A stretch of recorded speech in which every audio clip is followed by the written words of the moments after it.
कृपा सिन्धुभ्य एव च पतितानां पावनेभ्यो वैष्णवेभ्यो नमो नमः। नमो विष्णुपादाय कृष्णपृष्ठाभूतले श्रीमते भक्तिवेदान्त स्वामिन् इति नामिने। नमस्ते सरस्वती देवीं गौरवाणी प्रचारिणी निर्विशेषा शून्यवादी पाश्चात्य देशतारिणी। जय श्री कृष्ण चैतन्य प्रभु नित्यानंद श्री अद्वैत गदाधर श्रीवासादि गौर भक्तवृंद। हरे कृष्ण हरे कृष्ण कृष्ण हरे हरे हरे राम हरे राम राम राम हरे हरे। हरे कृष्ण। हरे कृष्ण दीप्ति माता जी। धन्यवाद दीप्ति माता जी। श्रीला प्रभुपाद की जय। श्री राधा गोविंद ने प्रणाम। हरे कृष्ण सर्वे ने।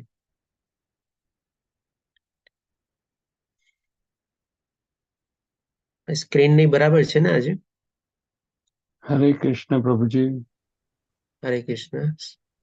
સ્ક્રીન અવાજ ને બધું બરાબર છે ને? કારણ કે આજે જરા લેપટોપ ચેન્જ થયું છે. બરાબર છે પ્રભુજી. બરાબર, ઓકે. કીર્તિ પ્રભુજી આપને કોસ્ટ બનાવી દઉં છું. હરે કૃષ્ણ પ્રભુજી, ચોક્કસ. હરે કૃષ્ણ.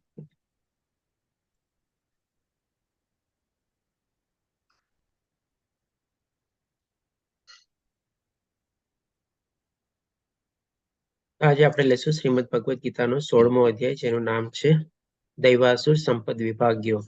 આમાં ભગવાન શ્રી કૃષ્ણ આપણને દૈવી પ્રકૃતિ અને અસુરી પ્રકૃતિ વિશે જણાવશે. દૈવી પ્રકૃતિની વિચારસરણી કેવી હોય છે, એના ગુણો કેવા હોય છે અને એનું કેવું આચરણ હોય છે.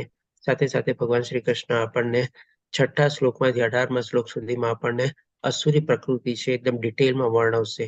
એ લોકોની મનોવૃત્તિ કેવી હોય છે, વિચારસરણી કેવી હોય છે, કેવા કરવા કાર્યમાં એ લોકો પ્રવૃત્ત થાય છે અને અંતે કેવી ગતિ થાય છે, એ લોકોની ભગવાન શ્રી કૃષ્ણ આપણને બતાવશે. આ ભગવાન શ્રી કૃષ્ણ એકદમ વિસ્તૃત રીતે શું કામે બતાવે છે? કારણ કે આપણે અત્યારે કલયુગમાં છીએ.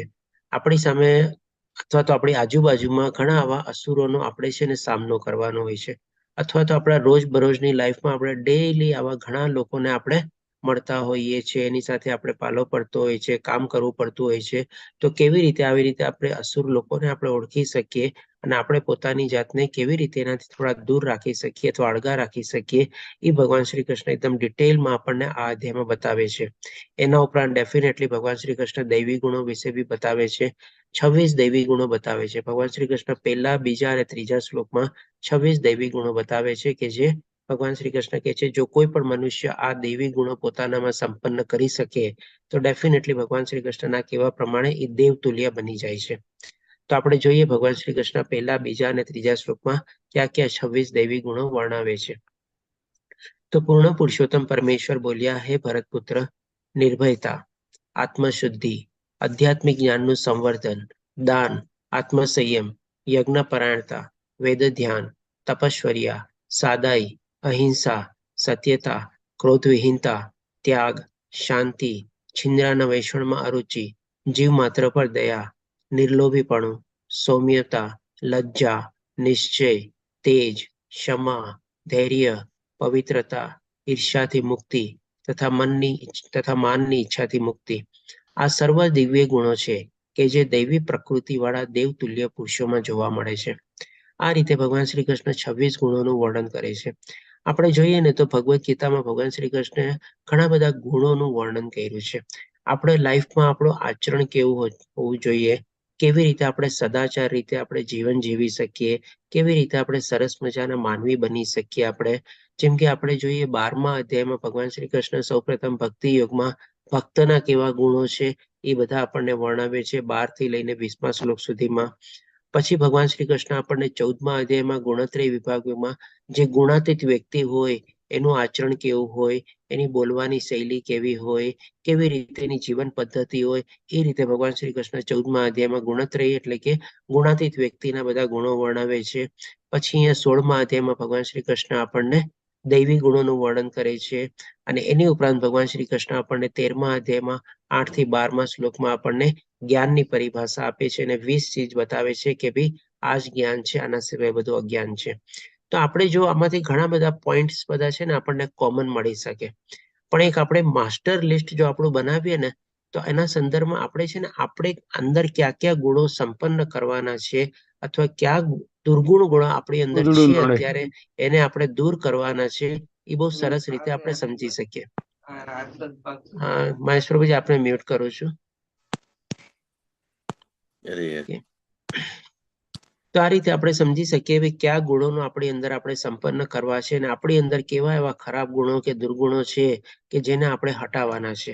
તો અહીંયા પણ જે ભગવાન શ્રી કૃષ્ણ આપણને 26 ગુણો વર્ણવે છે, આપણે સંક્ષિપ્તમાં થોડું ઘણું આનું ડિસ્કસ કરી લઈએ. પેલા આવે છે નિર્ભયતા. આમ જોવા જઈએ ને તો નિર્ભયતા એકદમ મેઇન ગુણ છે. એકવાર આપણને નિર્ભયતા આપણે એટલે અભય થઈ જઈએ ને તો આ બધા ગુણો જે છે ને એની ઉપર આપણે કહી શકીએ એક જાતની ઇમારત છે, એના ઉપર આપણે સરસ રીતે ચણી શકીએ. એટલે કે ફાઉન્ડેશન આપણું નિર્ભયતા અને અભય ઉપર આપણે ચણવાનું છે. તો આ જે નિર્ભયતા છે એ આપણને ક્યાંથી આવે? જ્યારે ભગવાનની આપણે શરણાગતિ લીધી હોય, ભગવાનમાં આપણને પૂરેપૂરી આસ્થા, વિશ્વાસ અને શ્રદ્ધા હોય, ત્યારે આપણે નિર્ભય થઈ જઈએ. અને નિર્ભય થઈ એટલે કે શું ગમે તેવા કામ કરવાના એવું નહીં, પણ નિર્ભય થવાનો મતલબ શું કે ભાઈ આપણને જે મૃત્યુનો ભય હોય છે અથવા ભવિષ્યની જે ચિંતા હોય છે, આ બે ચીજમાંથી આપણે મુક્ત થઈ જઈએ. ડેફિનેટલી આપણને પછી આપણે જાણી ગયા હોય કે શરીર નથી પણ આપણે આત્મા છીએ, એટલે મૃત્યુનો આપણને ડર ન હોઈએ, આપણે મૃત્યુ માટે હંમેશા રેડી હોઈએ અને કેવી રીતે આપણું મૃત્યુ સુધારવાનું એ પણ આપણે અત્યાર સુધી બધું જ્ઞાન કેળવી લીધેલું છે. અને ભવિષ્યની કોઈ ચિંતા ન હોય, કારણ કે આજે બધાને ભવિષ્યની ચિંતા શું કામ હોય છે? મારા ગયા પછી શું થશે, કેવી રીતે બજાર જોશે, મારી પાસે આ બધું છે એ બધાનું કેવી રીતે મેનેજ કરશે બધું. આપણે જે જ્યારે નિર્ભયતા કેળવીએ ને ત્યારે આ ભવિષ્યની ચિંતા આપણા માટે એટલા માટે હટી જાય કારણ કે આપણે સમજીએ કે ભાઈ બધું સર્વે સર્વ જે છે ભગવાનનું જ છે, ભગવાન જ એના સ્વામી છે. આપણે તો અહીંયા થોડુંક ઘણું અલ્પ આપણને જે જીવન મળ્યું હતું અહીંયા આવી અને જો થઈ શકે તો આપણો ઉદ્ધાર અથવા આપણે મુક્ત જીવન જો આપણે જીવી શકીએ તો બહુ જ સારું. એટલે કે આ બે ચીજની જો આપણે કેળવણી કરી શકીએ ને તો આપણે બધી ચીજમાં પછી નિર્ભય થઈ જઈએ છીએ. કોઈ ચીજનો આપણને ડર રહેતો નથી. અને ત્યાર પછી આ બધા જે ગુણો જે છે ને એ ઓટોમેટિકલી આપણને આપણી અંદર સંપન્ન કરવામાં છે ને મદદરૂપ થાય છે. એ નિર્ભયતા કેળવેલી હોય ત્યાં સુધી. અને જ્યાં સુધી જો આવી રીતે નિર્ભયતા આપણે ન કેળવીએ તો બાકી બધા ગુણોને છે ને આપણે આચરણ કરવામાં, સંપન્ન કરવામાં, એને ફોલો કરવામાં, આપણે આની અંદર આપણે ઇન્કલ્કેટ કરવામાં આપણને છે ને બહુ વાંધો આવે છે એમ જોવા જઈએ તો. એટલે કે સૌ પ્રથમ ભગવાન શ્રી કૃષ્ણ નિર્ભયતા કહે છે આત્મશુદ્ધિ. આત્મશુદ્ધિ એટલે કે શું? પછી મનમાં કોઈ જાતનો રાગ, દ્વેષ, ક્રોધ ન હોય, આપણે કોઈ જાતની કોઈ ઈર્ષા ન હોય. આ બધી જ આપણે આત્મશુદ્ધિની પ્રક્રિયા છે. પછી આધ્યાત્મિક જ્ઞાનનું સંવર્ધન, એટલે કે આવી રીતે આપણે આત્મજ્ઞાનને બધું કેળવેલું હોય તો જેટલું થઈ શકે એટલું આપણે આધ્યાત્મિક જ્ઞાન આપણામાં વધારી શકીએ છીએ. કારણ કે આ જે આધ્યાત્મિક જ્ઞાન જે છે એ જ આપણું આગલા કે જે કાંઈ પણ આપણને શરીર મળવાનું હોય એમાં કેરી ફોરવર્ડ થવાનું છે. બાકી અહીંયાનું ભૌતિક દુનિયાનું કોઈ જ્ઞાન આપણી સાથે આવવાનું નથી. ગમે તેટલી ડિગ્રી લઈ લઈએ, ગમે એટલી મોટી ડિગ્રી લઈ લઈએ, આ બધી અહીંયાની અહીંયા સમાપ્ત થવાની છે. પણ થોડુંક શું પણ જો આપણે આધ્યાત્મિક માર્ગમાં પ્રગતિ કરી હશે તો એમાં કોઈ ઘટાડો બી નથી થવાનો અને આપણને કોઈ નુકસાન બી નથી. ભગવાન શ્રી કૃષ્ણ અર્જુનને કહે છે ને કે જા જઈને ઘોષણા કરી દે મારા ભક્તનો કદી વિનાશ થતો નથી. 9મા અધ્યાયમાં એ રીતે આપણે જાણ્યું હતું. પછી દાન, એટલે કે દાન ડેફિનેટલી આપણે આપવું જોઈએ. અને એ દાન જે આપણે છે કેવી રીતે આપવું જોઈએ એ આપણે આવતીકાલના અધ્યાયમાં 17મા અધ્યાયમાં શ્રદ્ધાત્રય વિભાગ યોગમાં લેશું. આપણે કહીને કે 3 ચીજો આપણે કાલના ચીજ વાર્તે આપણે મુલતવી રાખીએ: યજ્ઞ, તપ અને દાન. આ બધું ભગવાન શ્રી કૃષ્ણ આપણને ડિટેલમાં કાલના શ્રદ્ધાત્રય વિભાગ યોગમાં આપણને સમજાવશે. આત્મસંયમ, ડેફિનેટલી આત્મજ્ઞાન કેળવીએ તો આપણને કેવી રીતે આત્મસંયમ રહેવું અથવા તો આપણા ઇન્દ્રિયો પર કેવી રીતે કાબુ મેળવવો આ બધું આપણે સમજી શકીએ.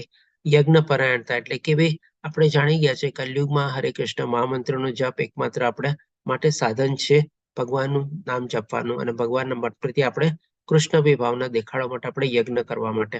તો આપણે જેટલું આપણે જાપ જપીએ એટલો આપણને ફાયદો થાય. જેટલી માળાની આપણે સંખ્યા વધારીએ અને જેટલું ધ્યાનપૂર્વક આપણે માળા જપીએ એટલું જ આપણને ફાયદો થાય.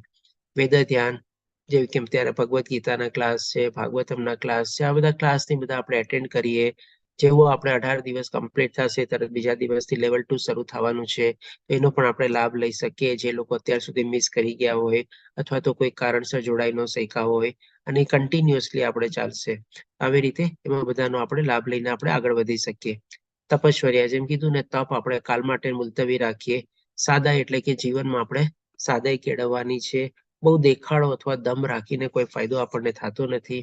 અહિંસા એટલે કે ભાઈ આપણે ભક્તિ માર્ગના માર્ગ ઉપર આપણે ચાલતા ચાલતા જે કોઈ આપણે આવે એના કોઈના પણ આપણે અવરોધ નથી બનવાનું. ડેફિનેટલી ઉપરાંત આપણે જીવ હત્યા પણ નથી કરવાની. સત્યતા એટલે કે ડેફિનેટલી આપણે સત્ય બોલવાનું છે. કારણ કે ભગવાન શ્રી કૃષ્ણ કાલે આપણને બતાવશે તપ 3 પ્રકારનું હોય છે.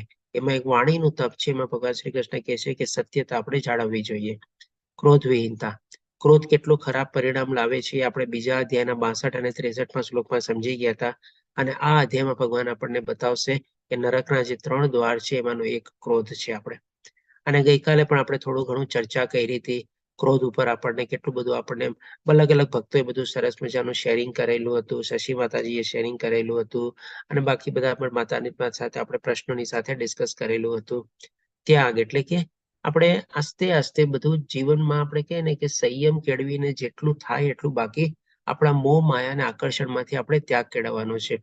એના સંદર્ભમાં પણ આપણે ગઈકાલે જોયું હતું. કંગન માતાજીએ પ્રશ્ન પૂછ્યો હતો કે શરૂઆતથી જ આપણે કેવી રીતે આ સંયમ કેળવી શકીએ.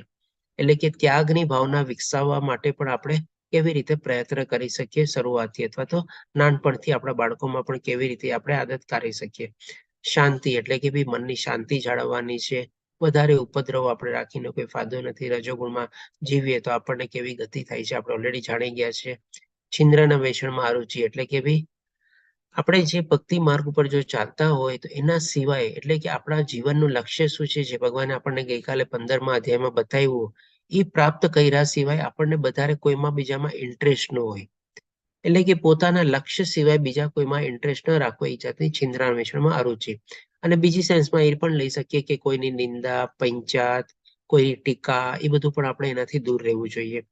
જીવ માત્ર પર દયા એટલે કે બધા જીવોમાં આપણે આ ભગવાનનો વાસ જોવાના છે. પરમાત્માનો અંશ આત્મા રૂપી બધાના હૃદયમાં છે અને એવી રીતે બધા જીવ માત્ર ઉપર આપણે દયા કેળવવાની છે. નિર્લોભીપણું, ડેફિનેટલી લોભ પણ ભગવાન શ્રી કૃષ્ણ આ જ અધ્યાયમાં આપણને બતાવશે કે નરકના 3 દ્વારમાંથી એક ક્રોધ છે અને બીજો લોભ છે. આપણે સૌમ્યતા એટલે કે સોબરનેસ જાળવવાની છે. આપણા પહેરવેશમાં, આપણી વાણીમાં, આપણા વર્તનમાં, એ બધામાં.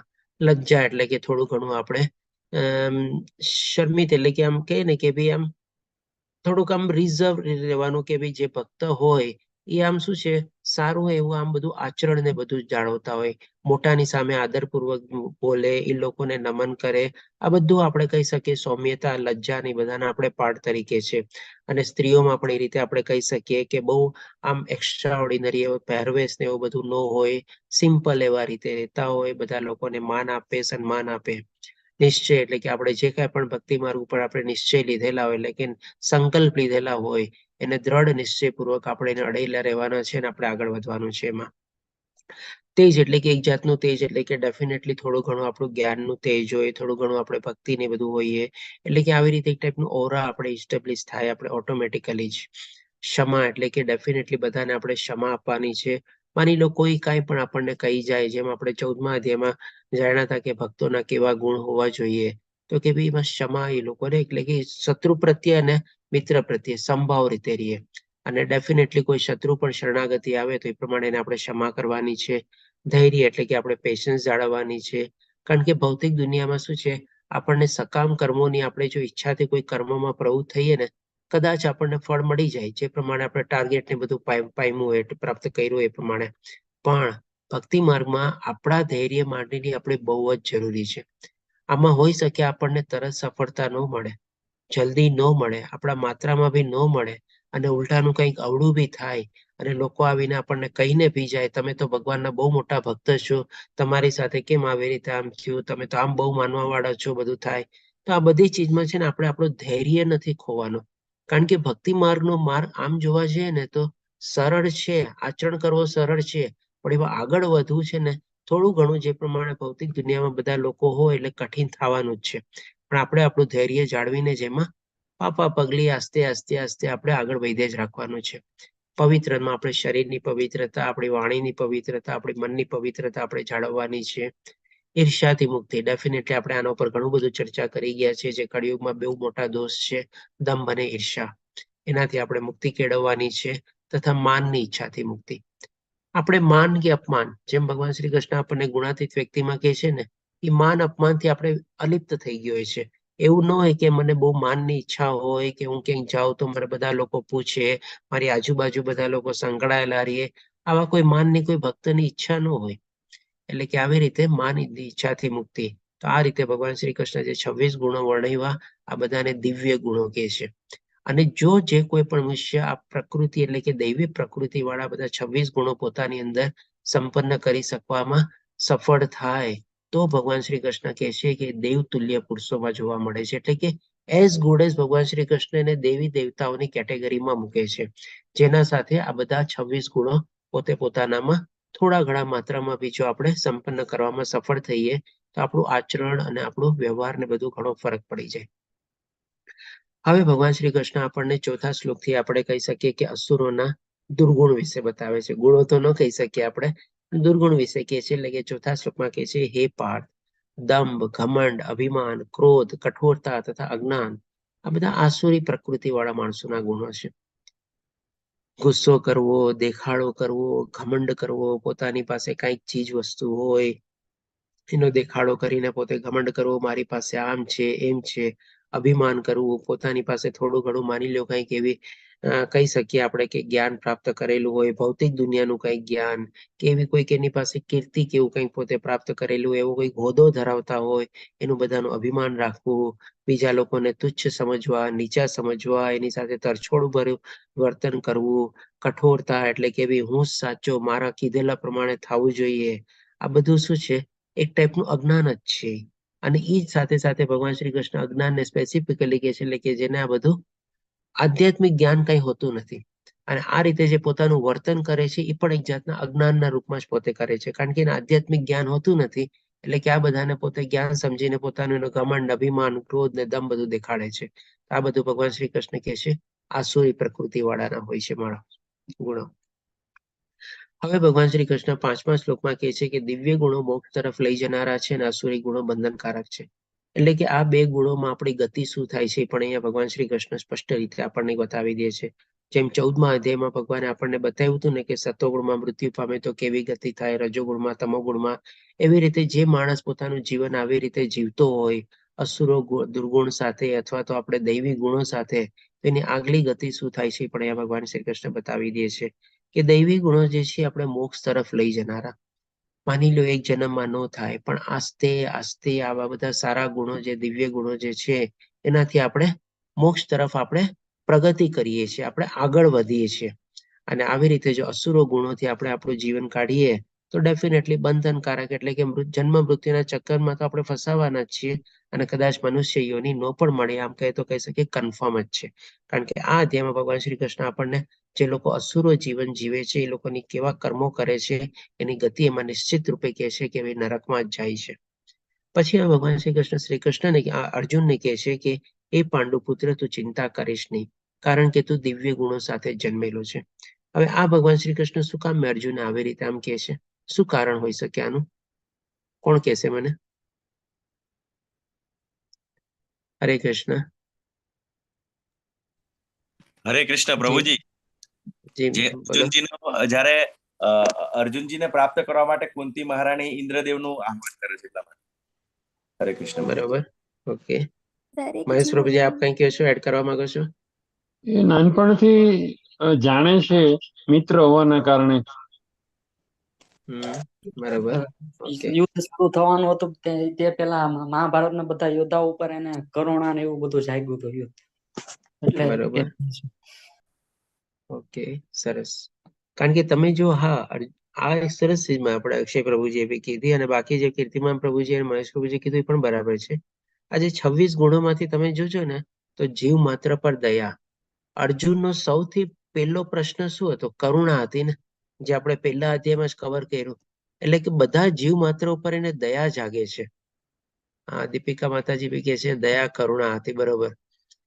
એટલે કે આ બધા છે ને દૈવી ગુણો છે. અર્જુન ત્યારે કહીએ ને કે ભાઈ પોતે ગભરાઈ નહોતો ગયો, ડરી નહોતો ગયો બધા યોદ્ધાઓને જોઈને, પણ એનું હૃદય દુર્બળ થઈ ગયું હતું. ભગવાન શ્રી કૃષ્ણને કહે છે કે આવી નપુંસકતા ક્યાંથી આવી, આવી દુર્બળતા ક્યાંથી આવી તારા? એ દુર્બળતા અને નપુંસકતા શેની? તો કે ભાઈ કરુણાના લીધે જાગી તે. એટલે કે બધાને જોવે છે, ખાલી પોતાના માટે નથી જોતા, બધાનું જોવે છે કે જે બધા સૈનિકો ને બધા છે એ લોકોના ઘરમાં પણ પરિવાર છે, શું થશે બધું અવસ્થા. એટલે કે કેટલી એના પ્રત્યે બધા લોકો પ્રત્યે એના મનમાં હૃદયમાં કરુણા જાગે છે.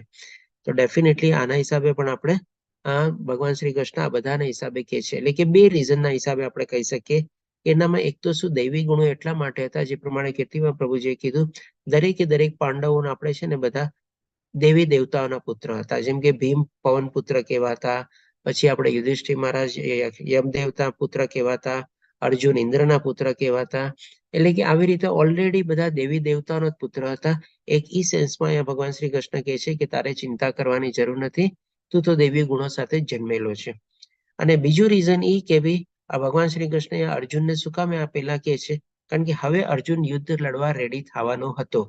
એટલે કે માની લો ભગવાન શ્રી કૃષ્ણ બધા જે અસુરી ગુણો વર્ણવવાના હતા, એટલે કે આ સાંભળીને પાછું અર્જુનને મનમાં કઈ ચેન્જ ન થઈ જાય કે હા આવી રીતે બધા અસુર લોકો વર્તન કરે છે, આવી પ્રક્રિયા હોય છે, વિચારવાની શ્રેણી આવી હોય છે, આવા કાર્યમાં પ્રવૃત્ત થશે, તો હું પાછો યુદ્ધ લડીશ તો પાછું હું અસુર નહીં કહેવાઉં ને.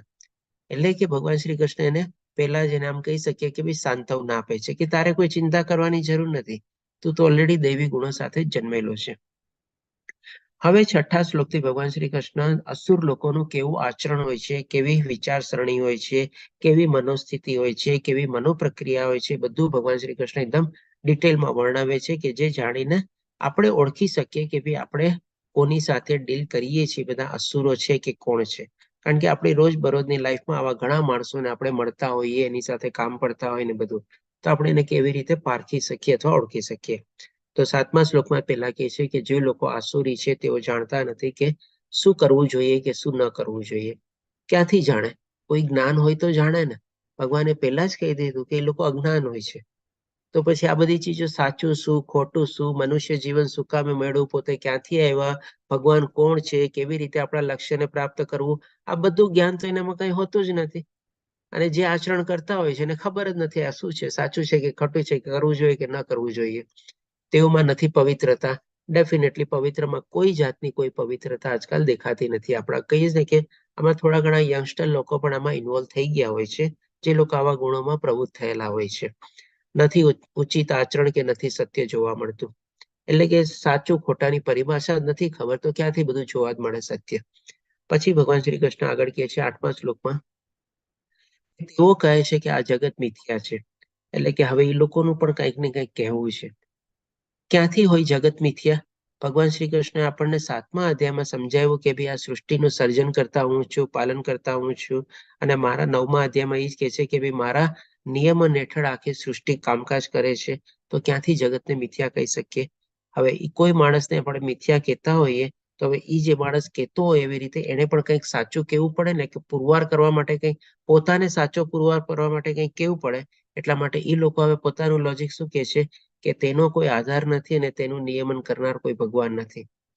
હવે એ લોકો કહે છે કે તેમનું કહેવું છે કે તે કામેચ્છાથી ઉત્પન્ન થયેલું છે અને કામ સિવાય તેનું બીજું કોઈ કારણ નથી. એટલે કે આખી આ સૃષ્ટિ જે છે એ ખાલી આપણે કહી શકીએ સ્ત્રી પુરુષના સંયોગ દ્વારા, કામ દ્વારા જ આનું સર્જન થયેલું છે એ લોકો પ્રમાણે, અને એના સિવાય બીજું કોઈ કારણ જ નથી. તો ડેફિનેટલી આ કેટલું મિથ્યા આપણે કહીએ છીએ કે જાણી શકીએ છીએ કે એ લોકોનું કથન છે. આપણે આમાં કોઈ ચીજ આપણને તથ્ય જાણવા જ ન મળે. આ એ લોકો શું કામે કહે છે? કારણ કે એને ભગવાનને ખોટા સાબિત કરવા છે.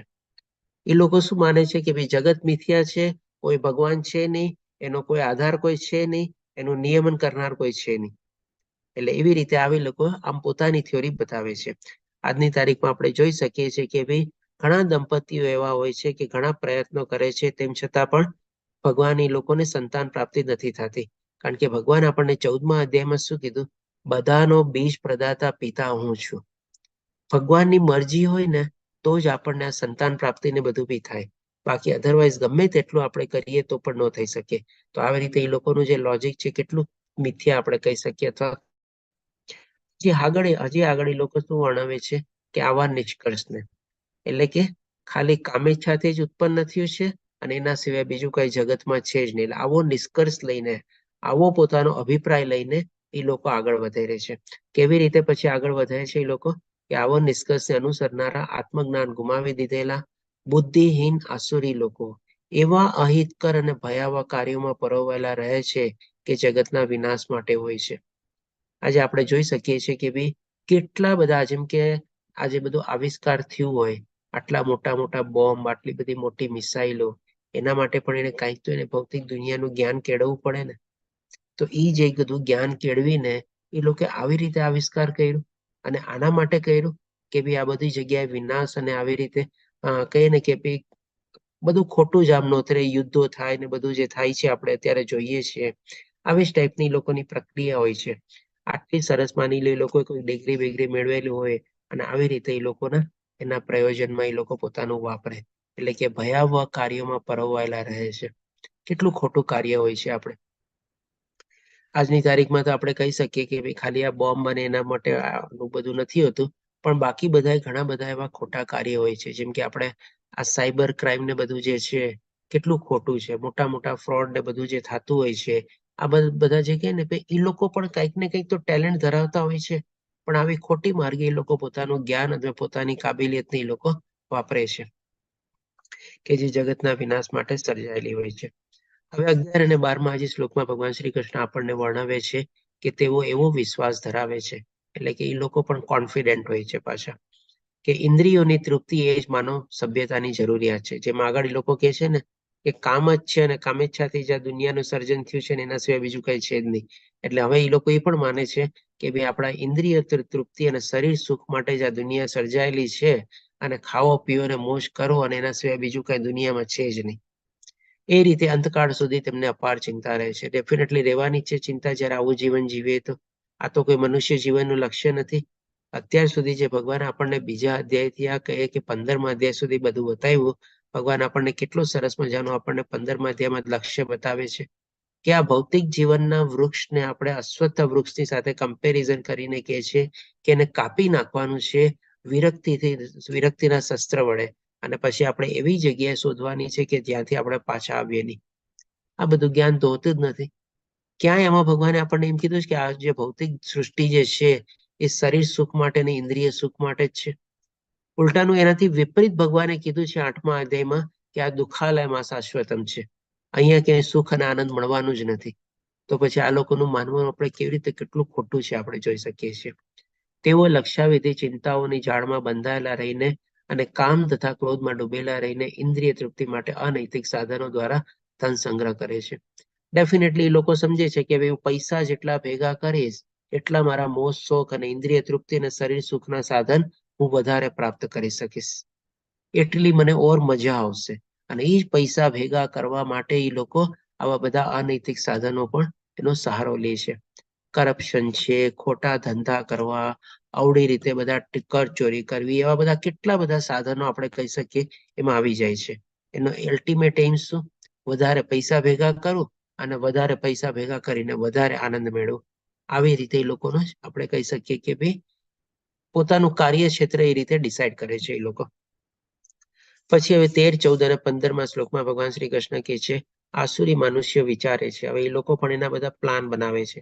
પહેલા કોન્ફિડન્ટ બી હોય છે, પહેલા તો ખોટા લોજિક આપે છે, પછી પોતે કોન્ફિડન્ટ હોય છે અને હવે લોકોના પ્લાન બી બનાવે છે એ લોકો. એટલે લોકો વિચારે છે કે આજે મારી પાસે આટલું ધન છે અને મારી યોજનાઓ દ્વારા હું વળી વધારે ધન મેળવીશ. એટલે કે આવા બધા પ્લાન બનાવીને અલ્ટિમેટલી એમ શું? તો કે ભાઈ વધારે ને વધારે ધન ભેગું કરવા. શેના માટે? તો કે ઇન્દ્રિય સુખ માટે અને શરીર સુખ માટે. હાલમાં મારી પાસે આટલું છે અને ભવિષ્યમાં તે વધીને વધારે થઈ જશે. તે મારો શત્રુ છે અને મેં તેને મારી નાખ્યો છે અને મારા બીજા શત્રુઓ પણ માર્યા જશે. ડેફિનેટલી આ ખોટા કામમાં જો આગળ વધતા હોય અને ખોટા કામમાં એ લોકો પોતાનું આચરણમાં પોતાનું જીવન વિતાવતા હોય તો એવું નથી કે એ લોકોને વિઘ્નો ન આવે, એ લોકોને પ્રોબ્લેમ ન આવે, એ લોકોને ડિફિકલ્ટીઝ ન આવે, એ લોકોના દુશ્મન ન હોય, એવું ન હોય. પણ આ લોકો શું સમજે કે ભાઈ જેમ જેમ રસ્તામાં કંઈક ને કંઈક વેદના આવતા જાય, એવી રીતે માની લો ને અળંગી જાતા જાય અને પાર કરતા જાય, એમ એ લોકોનો ઘમંડ અને અભિમાન છે ઓર વધતું જાય. કારણ કે હવે અનૈતિકતાથી લોકો આગળ વધતા હોય છે અને વધારે ને વધારે પ્રાપ્ત કરતા હોય છે. એટલે એમ લાગે કે મારી પાસે આટલું બધું ભેગું થઈ ગયું, મારા રસ્તામાં આટલા અડચણ આવ્યા, આટલા લોકોને મેં મારી નાખ્યા, આ ઓલાને મેં પાર કરી નાખ્યો, આને મેં હટાવી દીધો, આને મેં ઓળંગી દીધો, આને મેં સરપાસ કરી દીધો. આવા બધા જ એ લોકોના મનમાં ઓર વિચાર આવતા હોય છે. એટલે કે એ લોકોની વિચારવાની પ્રક્રિયા એવી હોય છે કે ભાઈ જેમ જેમ એ લોકો બધા પ્રોબ્લેમને ઓળંગીને આગળ વધે છે, એટલું એ લોકોનું અભિમાન અને ઘમંડ વધતા જાય છે અને સાથે સાથે ઓર ખરાબ કૃત્યોમાં એ લોકો પ્રવૃત્ત થતા જાય છે. એટલા જ માટે કહે છે કે આજે આ શત્રુને માર્યો, કાલે ઓલાને પણ મારી નાખીશ. આવી રીતે ટાઈપના શત્રુનો મિનિંગ આપણે અલગ અલગ સેન્સમાં બી લઈ શકીએ, પ્રોબ્લેમ, ડિફિકલ્ટીઝ, આ તે બધું રીતે. હું બધી વસ્તુઓનો સ્વામી છું, કેટલું કથન મિથ્યા છે. ભગવાને આપણને 5મા અધ્યાયના 29મા શ્લોકમાં કીધું છે ને કે બધા ચીજોનો સ્વામી તો હું જ છું, સર્વલોક મહેશ્વરમ. પછી હું ભોગતા છું. એ શ્લોકમાં આપણને ભગવાન શ્રી કૃષ્ણ એ જ કહે છે ને કે પ્રથમ ભોગતા તો હું જ છું. ક્યાંથી આ લોકો ભોગતા હોય? જે સ્વામી હોય એ જ ભોગતા હોઈ શકે ને. એને જ અધિકાર છે બધું ચીજો ભોગવવાનો. હું સિદ્ધ છું, હું શક્તિશાળી છું અને સુખી છું. કોઈ કારણ જ નથી સુખી થવાનું. અહીંયા ભગવાને જ કીધું છે દુઃખાલયમાં શાશ્વતમ. તો ક્યાંથી સુખી થઈ શકે અહીંયા? હું સૌથી વધુ ધનવાન છું તથા મારી આજુબાજુ મારા કુળવાન સંબંધીઓ છે. કુળવાન સંબંધીઓ એટલે કે એના જે બધા ખુશામતીયા હોય છે ને, ચમચાઓ લોકો હોય ને, જેની ચાપલુસાઈ કરતા હોય, એને સમજે છે કે આ બધા મારા કુળવાન સંબંધી છે. જ્યાં જ્યાં ત્યાં બી તમે એનાથી ઘેરાઈ જાય એટલે કે સમજે ઓહો મને કેટલું બધું માનપાન મળે છે, મારા બધા કેટલા બધા ખુશામત ખોરોને બધા છે. કોઈ અન્ય મારા જેવો બળવાન નથી તથા સુખી નથી. અને આવી રીતે બધાને વચ્ચે ઘેરાયેલા પોતાને સમજે છે કે પોતે બહુ મોટો વ્યક્તિ બની ગયો છે અને બહુ સરસ મજાનું સુખ માણે છે. હું યજ્ઞો કરીશ, યજ્ઞો આ લોકો પણ કરે છે. હું દાન આપીશ, દાન પણ આ લોકો આપે છે. પણ એ કેવું યજ્ઞ હોય છે અને કેવા દાન હોય છે એ આપણે કાલના અધ્યાયમાં શ્રદ્ધાત્રી વિભાગમાં જોઈશું કે અસુર લોકો પણ આપણી મનોવૃત્તિ, અસુરી વૃત્તિવાળા પણ લોકો જે યજ્ઞ અને દાન કરે છે એ આપણે કહી શકીએ કે ભાઈ ખોટા હોય છે અથવા તો દેખાડા પૂરતા હોય છે, જે આપણને ભગવાન શ્રી કૃષ્ણ આવતા કાલના અધ્યાયમાં સમજાવશે. અને એ રીતે આનંદ માણીશ. બધાની પાછળનું કારણ શું? તો કે ઇન્દ્રિય તૃપ્તિ અને શરીર સુખ, આનંદ માણવો, બસ મોજ કરવો, મોજ શોખ કરવો. આ પ્રમાણે આવા મનુષ્યો મોહમાં ફસાયેલા હોય છે. એટલે કે કેવી રીતે અત્યાર સુધી ભગવાન શ્રી કૃષ્ણ તમે જોઈ શકો છો એ લોકોની મનોદશા વર્ણવી. આપણને આજની તારીખમાં આપણી આજુબાજુ ઘણા આવા માણસો છે ને મળી જતા હોય છે. તમે જોજો ડેઈલી લાઈફમાં આપણને અચૂક આવા માણસોની સાથે આપણો ભેટો થવાનો જ હોય છે.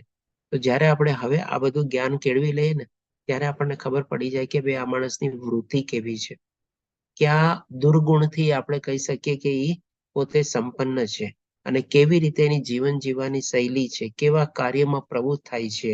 અને હવે પછી ભગવાન શ્રી કૃષ્ણ બતાવે છે કે જે માણસો આવા બધા હોય છે એની ગતિ શું.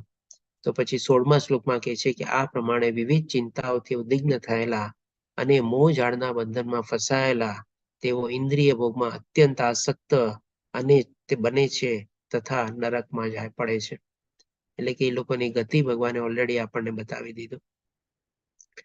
એટલે કે આ બધી ચીજો દ્વારા આપણે સમજી શું શકીએ કે ભાઈ ડેફિનેટલી આપણે પોતાની જાતને તો આમાંથી અલિપ્ત કરવાના જ છે. આવી બધી મનોવૃત્તિ, આવી બધી વિચાર શ્રેણી, આવા બધા કર્તવ્યો, આવા બધા કર્મો, આ બધાથી તો આપણે પોતાને અલિપ્ત કરવાના જ છે. કારણ કે આપણને ખબર પડી ગઈ છે કે આ બધું આપણું નારકીય જીવન આપણે જીવીએ છીએ.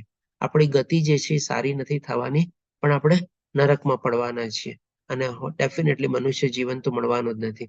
તો આ રીતે આપણે પ્રયત્ન કરીએ કે ભાઈ હવે ભગવાન શ્રી કૃષ્ણ આપણને એ બતાવશે કે આ નરકના દ્વાર ક્યાં છે.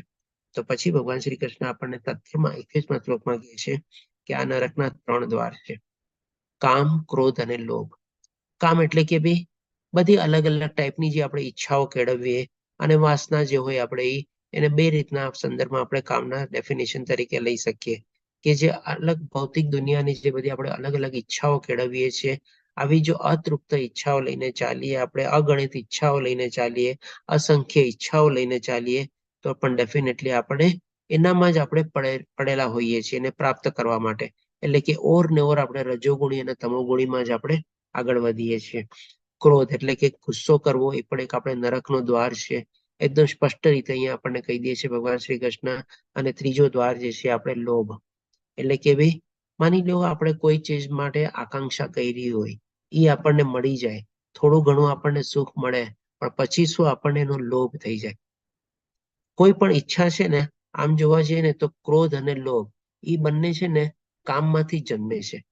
ક્રોધ અને લોભ છે ને આમ જોવા જાવ ને તો કામના જ છે ને બાય પ્રોડક્ટ તરીકે છે. આપણે એક્ઝામ્પલ લઈએ, માની લો કોઈ ચીજ મેળવવાની આપણને ઈચ્છા થઈ. દાખલો લઈએ કે ચાલો પૈસાનો જ આપણે ઈચ્છા કરી કે ચાલો હું લાખપતિ બની જાઉં અથવા કરોડપતિ બની જાઉં. માની લો આપણે બની ગયા કરોડપતિ. હવે એકવાર આપણને પૈસાનો નશો લાગી ગયો તો પછી આપણને ઓર ને ઓર મેળવવાની ઈચ્છા થઈ, એટલે કે આપણો લોભ વધી ગયો એમાં. અને માની લો આપણે એ બનવામાં આપણને પ્રાપ્ત કરવામાં આપણને સફળ ન થયા, તો જે પ્રમાણે આખી કેવી રીતે ક્રોધની પ્રક્રિયા ચાલે છે એ પણ આપણે જાણી ગયા. એટલે કે કામ તૃપ્ત થયું તો આપણને લોભ વધ્યો, અને કામ આપણું અતૃપ્ત થયું અથવા તો આપણી ઈચ્છા પ્રમાણે આપણને ફળ ન મળ્યું તો આપણને ક્રોધ આવ્યો. એટલે કે ઇન ધેટ સેન્સ આપણે સમજી શકીએ છીએ કે કામ જ એવું છે કે જેના દ્વારા જ આ બે ક્રોધ અને લોભ જે છે બાય પ્રોડક્ટ તરીકેમાંથી જનરેટ થાય છે. ઈચ્છા જ આપણું મેઇન કારણ છે, જે ભૌતિક દુનિયામાં અલગ અલગ આપણે ઈચ્છાઓ કેળવીએ છીએ એના જ ફળ સ્વરૂપે આપણું કામ, ક્રોધ અને લોભ ઉત્પન્ન થાય છે. તો આના સંદર્ભમાં પછી ભગવાન શ્રી કૃષ્ણ કહે છે દરેક શાણા માણસે તેનો ત્યાગ કરવો જોઈએ. શેનો ત્યાગ કરવો જોઈએ? તો કે ભાઈ આ કામ અથવા ઈચ્છાઓનો. અને કારણ કે તેમનાથી આત્માનું પતન થાય છે. કેવી રીતે પતન થાય છે પણ આપણે જાણી ગયા. ભૌતિક દુનિયાના મોહ માયાના આકર્ષણ અથવા અલગ અલગ કામમાં જો આપણે પ્રવૃત્ત થતા રહેશું અને એમાં જ પડ્યા રહેશું તો પછી આપણે ભગવાનને આપણે દૂર થતા જશું. ભગવાનને આપણું વિસ્મરણ થઈ જશે, ભગવાનથી આપણે ખોવાઈ જશું આપણે કહી શકીએ. અને એવી જ રીતે આ માયા જે છે, ત્રિગુણી માયા, એમાં જ આપણે ફસાતા જશું. તો એ આપણે આત્માનું પતન જ થયું ને. જેટલા ભગવાનથી દૂર થયા એટલા આપણે માયામાં ફસાણા, અને જેટલા માયામાં ફસાણા એટલા આપણે ભગવાનથી દૂર થઈને આપણું આત્માનું પતન થયું. તો આ 21મા શ્લોકમાં ભગવાન શ્રી કૃષ્ણ આપણને કેટલું સરસ અહીંયા સમજાવે છે કે આ નરકના 3 દ્વાર છે અને એનાથી આપણે દૂર રહેવું જોઈએ. હવે ભગવાન શ્રી કૃષ્ણ આપણને આગળ કહે છે 22મા શ્લોકમાં, હે કુંતી પુત્ર, જે મનુષ્ય નરકના 3 દ્વારોથી બચી ગયેલો છે તે આત્મ સાક્ષાત્કાર માટે કલ્યાણકારી કાર્ય કરે છે, અને પછી ક્રમશ એટલે કે આસ્તે આસ્તે ધીરે ધીરે પરમ ગતિ પામે છે. ડેફિનેટલી એક જન્મમાં નથી થવાની, પણ આસ્તે આસ્તે આપણે આગળ તો વધીએ. કાંઈ પણ આમાં કરેલું ડેફિનેટલી કોઈ નુકસાન તો આપણને થવાનું જ નથી. તો આપણે પણ શું કરવાનું છે કે ભાઈ આ નરકના જે 3 દ્વારો ભગવાને આપણને બતાવ્યા એનાથી આપણે પોતાની જાતને પ્રોટેક્ટ કરવાની છે, બચાવવાની છે. આપણે એનાથી પોતાને ઇન્સ્યુલેટેડ રાખવાની છે આપણે કહી શકીએ. અને આમ જ્યારે આપણે કરીએ તો ઓટોમેટિકલી પછી આપણે ભગવાનની ભક્તિમાં જો પ્રવૃત્ત થઈએ તો એ આપણા જ માટે કલ્યાણકારી છે, અને આપણે પરમ ગતિ એટલે કે ભગવાનનું ધામ જે આપણે જવાનું છે, ભગવાનનું લક્ષ્ય પ્રાપ્ત કરવાનું છે, ભગવાનને પ્રાપ્ત કરીને એમાં આપણે આગળ વધી શકીએ. તો આ 3 દ્વારને આપણે કેવી રીતે બચાવવા એ ભગવાન શ્રી કૃષ્ણ આપણને બતાવી દીધું છે કે ભાઈ કામ જ એનું મેઇન કારણ છે. તો આના સંદર્ભમાં આપણે એક નાનકડો દાખલો લઈએ કે જે માની લે આપણે રાતના સૂતા હોઈએ ઘરમાં, ત્યારે આપણે બધા બારી બારણા ને બધું કેવી રીતે બધું બંધ રાખીએ છીએ આપણે, કે જેથી કરીને કોઈ ચોરી નો થાય, કોઈ આપણને ક્ષતિ ન કરે, કોઈ આપણને ઈજા ન પહોંચાડે. આ બધાથી આપણે બધું કેવી રીતે પ્રોટેક્શન કરીને રાખીએ છીએ ને. તો હવે જે માલ મિલકત અને આ શરીર પણ એમાં આવી ગયું, જે એક દિવસ ખતમ થવાનું જ છે, નાશ થવાનું જ છે, એના રક્ષણ માટે આપણે કેટલું બધું આપણે પ્રોટેક્શન કરીએ છીએ. આપણે સ્ટોપર લગાવીએ, ડબલ લોક કરીએ, તાળું મારીએ, ઓલી જાડી હોય તો જાડી બંધ કરીએ, પછી ચેન બાંધીએ, ક્યાંય કેટલા બધા આપણે બધું કરીએ છીએ. બધા બારી બારણાને આપણે સરસ મજાના બંધ કરીએ, કર્ટેન લગાડીએ. આટલું બધું જો આપણે રક્ષણ કરતા હોઈએ શેના માટે? તો કે ભાઈ જે થોડી ઘણી સંપત્તિ ને બધું જે છે એ, અને આપણા શરીર માટે ને. પણ જે મેઇન જે છે અહીંયા ભગવાન શ્રી કૃષ્ણ આપણને બતાવે છે કે ભાઈ નરકના 3 દ્વાર, એ બધા દ્વારને આપણે બંધ કર્યા છે, ત્યાં આપણે ચાવી મારી છે, એને લોક કર્યા છે આપણે. અને જો આવી રીતે એને જો લોક કરવામાં આપણે સફળ થઈ જઈએ, કામ, ક્રોધ અને લોભને, એને 3ને આપણે આપણા મનમાંથી હટાવી દઈએ, તો ભગવાન શ્રી કૃષ્ણ આપણને કેટલું સરસ અહીંયા ઉપાય બતાવે છે કે આપણે આસ્તે આસ્તે આસ્તે આપણે ભગવાનને પ્રાપ્ત કરવામાં એટલે કે પરમ ગતિ પ્રાપ્ત કરવા માટે આપણે આગળ વધી શકીએ અને આપણને સફળતા પ્રાપ્ત થઈ શકે. તો અહીંયા ટૂંકમાં કહેવાનો સારાંશ જ છે આપણા માટે. આ કહી શકીએ કે જે મેઇન ટેક અવે કહીએ ને આ 16મા અધ્યાયનો, તો આજે નરકના 3 દ્વાર છે ને, આપણે એના ત્યાં આપણે તાળા લગાવવાના છે. અને તાળા લગાવીને ચાવી એવી જગ્યાએ ફેંકી દેવાની છે ને કે જે કોઈ દી આપણને મળે જ નહીં. એ તાળા કોઈ દી આપણે ખોલવાના જ નથી. આપણે આ બધું કીધા પછી હવે ભગવાન શ્રી કૃષ્ણ આપણને 23મા શ્લોકમાં કહે છે, જે મનુષ્ય શાસ્ત્રોના આદેશોની અવહેલના કરે છે અને પોતાની ધૂનમાં આવે તે મનસ્વી વર્તન કરે છે, તે નથી સિદ્ધિ પામતો, નથી સુખ પામતો કે નથી પરમગતિ પામતો. હવે આના સંદર્ભમાં અર્જુનનો કાલે 17મો અધ્યાય જે શ્રદ્ધાત્રય વિભાગ યોગ છે એમાં પેલા પ્રશ્ન ઉભા કરશે અર્જુન, અને ભગવાન શ્રી કૃષ્ણને પૂછશે કે જે લોકો શાસ્ત્રોનો ઉલ્લંઘન કરે છે, એને નથી પાડતા, એને નથી માનતા અથવા એનાથી વિપરીત આચરણ કરે છે, તો એની શ્રદ્ધા કેવી હોય? સતોગુણી હોય, રજોગુણી હોય કે તમોગુણી હોય? એ આ શ્લોકમાંથી જેનો પ્રશ્ન ઉભો થાય છે, અહીંયા ભગવાને તો ક્લિયર કરી દીધું છે કે શાસ્ત્રોમાં આપણે માનવું જોઈએ અને એને આપણે આચરણ કરવું જોઈએ અને એને આપણે માનીને આગળ વધવું જોઈએ. પણ જે લોકો નથી માનતા એ આ લોકમાં પણ તો શું ગમે તે ક્યાંય પણ હોય નથી સુખ પામતો કે નથી શાંતિ પામતો. તો આ રીતે આપણો અહીંયા 16મો અધ્યાય પૂરો થાય છે. અધ્યાય આમ જોવા જાવ તો બહુ સહેલો હતો.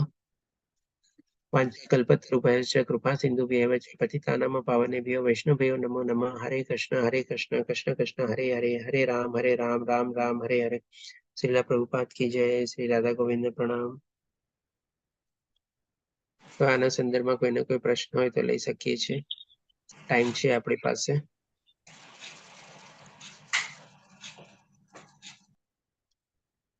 હરે કૃષ્ણ. કોઈને કોઈ પ્રશ્ન?